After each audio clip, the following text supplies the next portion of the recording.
Once a year, visitors to Fairyland Pond in Concord might be in for a surprise. Colorful works of art are scattered throughout the surrounding forest. It's the annual Art Ramble, an outdoor exhibition put on by the local Umbrella Arts Center. At first, the idea of random paintings and sculpture just popping up in the woods might seem a little bit out there, but in truth, art and nature have long made for surprisingly good company.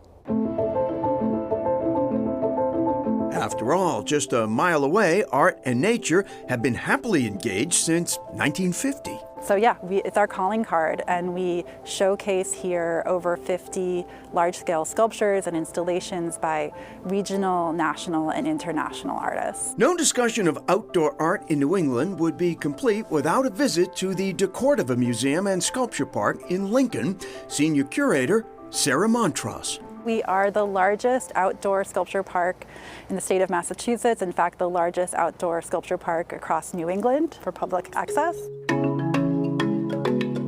Open year-round and spread out over a lavish 30-acre estate, the DeCordova has long celebrated the power of creativity unbound by museum walls. It's an experience of walking through and discovery and kind of enchantment that doesn't necessarily happen in the same way inside. Many pieces are permanent, like the Jim Dine Hearts and Andy Goldsworthy's Watershed. But visitors to the DeCordova will always encounter something new. Native American artist Jeffrey Gibson has erected a monumental ziggurat on the grounds to accompany his show inside the museum. So we want visitors to come and explore all sides of a sculpture that's in the park. And so that in and of itself, after so many months of being on a screen or living a life that's largely indoors, that alone, I think, can really jolt the senses. A multi-sensory experience can be found a bit further out Route 2 in the town of Harvard. It's so beautiful, and we care about it so much, and we want to offer it in every way that we possibly can.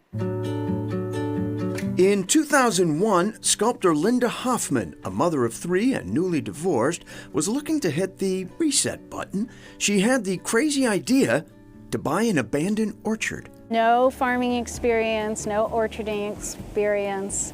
I didn't know the first thing about apples. 20 years later, Old Frog Pond Farm has blossomed. With help from an active network of holistic farmers and lots of hard work, Hoffman and her partner, Blaise Provatola, nursed the old orchard back to life, the first organic pick-your-own orchard in the state. Along the way, Hoffman planted her small sculptures all around the farm, then invited her artist friends to contribute. Now the annual sculpture walk at Old Frog Pond Farm has become a popular harvest time tradition. I mean, there weren't so many outdoor sculpture parks and exhibits, the Cordova, of course, but no one was really doing that. Art is everywhere on the farm, by the pond, back in the woods, overlooking a marsh. A few years ago, Paul Matisse's Olympic Bell, originally created for the 2004 Summer Olympic Games in Athens, found a permanent home here in the Frog Pond Forest. That's really important, to find that location that really lets the piece sing. The story of the orchard's rebirth and Hoffman's renewal is told in her new book, The Artist and the Orchard. It's about apples and art, sure, but on a deeper level, the book is about the formation of a community and the farmers, writers, artists, and spiritual seekers who have found a gathering space at the farm.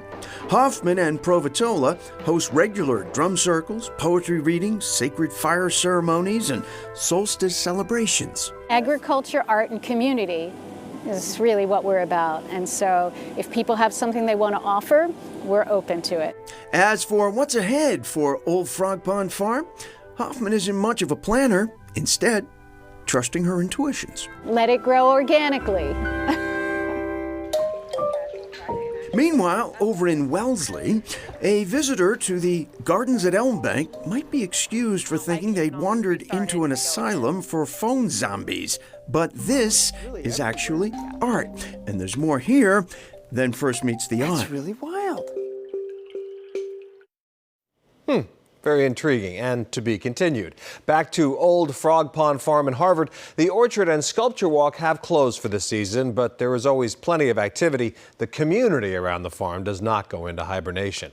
The DeCordova, meanwhile, is open all winter. In fact, now a trustee's property, this is actually a very active time at the museum with snowshoe tours and moonlight walks.